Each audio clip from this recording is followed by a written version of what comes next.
Did the U.S. military cover up a continuing saucer program based on captured Nazi technology? And if so, could the U.S. government keep it secret to this day?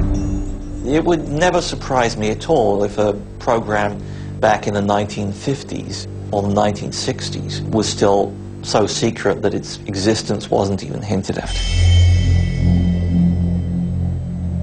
If the Air Force did continue their saucer program, there is a place they could hide it. Groom Lake in the Nevada desert, also known as Area 51. The U.S. Air Force's legendary testing range for top-secret aviation prototypes.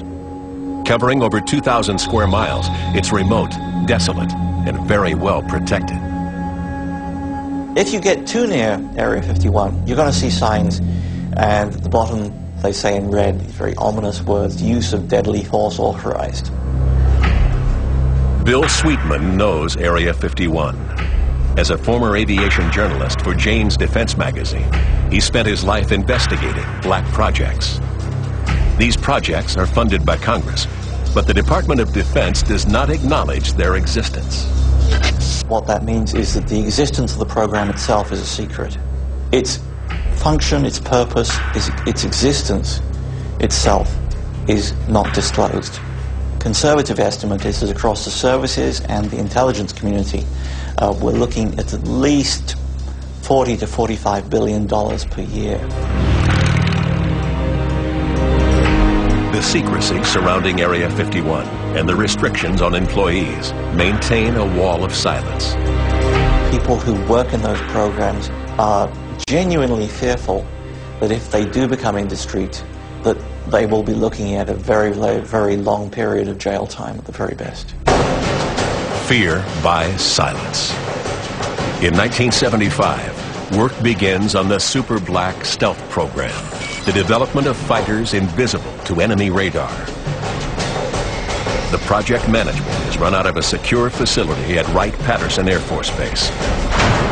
Test flying is carried out at night. Even the commander of Wright-Patterson didn't know what was going on. For 13 years, the project was kept secret until 1988, when the world got its first look at the incredible F-117. Then came the blackest project of them all. The Northrop B-2 stealth bomber. Jack Northrop had long been fascinated with the idea of a flying wing, realizing the best way to reduce drag was to remove the tail and fuselage. Nazi engineers had proved it was possible in a jet with the Horton H-9. There was actually one example of that aircraft which never flew but survived and was captured by the US, and it was stored at Wright-Patterson Air Force Base. When the B-2 bomber was first revealed to the public in 1988, it bore a striking resemblance to the German H-9 flying wing and Kenneth Arnold's famous UFO sighting. Were they all part of a 50-year design process? A design process that resulted in man-made craft the public could easily mistake for UFOs? What's certain is that if these experimental craft were seen or crashed, you'd need to disinform the public immediately. That meant telling people that they weren't seeing top-secret U.S. planes. That meant suggesting these sightings were extraterrestrial, alien, from another planet. The Air Force consciously manipulated the UFO myth in order to provide cover for the black programs that it was developing. In 1997, the CIA admitted an active involvement in UFO disinformation.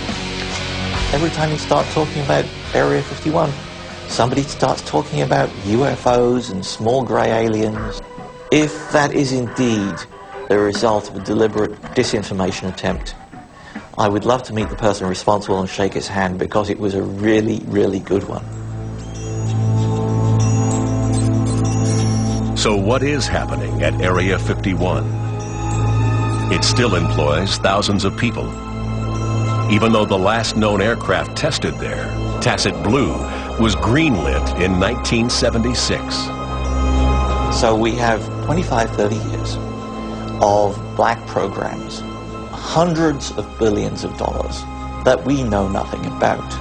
The Horton H-9, Stealth, the F-117, the B-2. The U.S. military has successfully hidden its top-secret projects, including any evidence of flying saucers.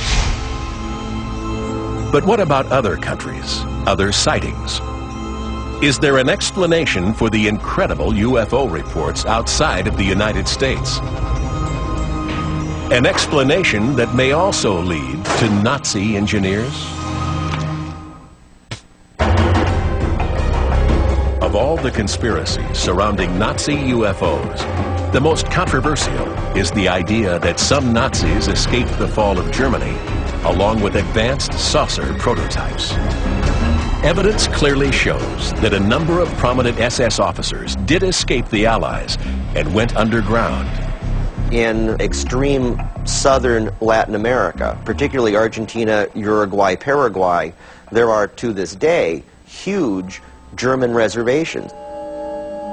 One man who never surfaced again was General Hans Kammler, the head of Germany's World War II secret weapons program. If anyone knew the truth about saucer technology, it was him. On April 17, 1945, Kammler sent his last telegram. In it, he refuses a request from the head of the SS, Heinrich Himmler, for a Junkers truck. Why would Himmler want a truck? Why would Kammler turn his boss down? Some experts believe truck was the code name for the massive six-engined Ju-390, a plane capable of flying 6,000 miles non-stop. Only two were built, and Kammler had one. After the war, his Ju-390 was never found. Did Kammler use this massive transporter to escape? If he did, where was he going, and what was he taking? In 1945, a sudden surge of UFO sightings occurred in South America. Had the Nazi engineers found a new base? There were thousands of sightings in the years immediately following the war, much more so than in North America, which indicates the possibility that the Nazis flew to South America and continued operating their craft from their bases there. The president of Argentina, Juan Perón, approved 1,000 passports for Nazi scientists and engineers. War criminals Klaus Barbie and Adolf Eichmann were both traced to South America.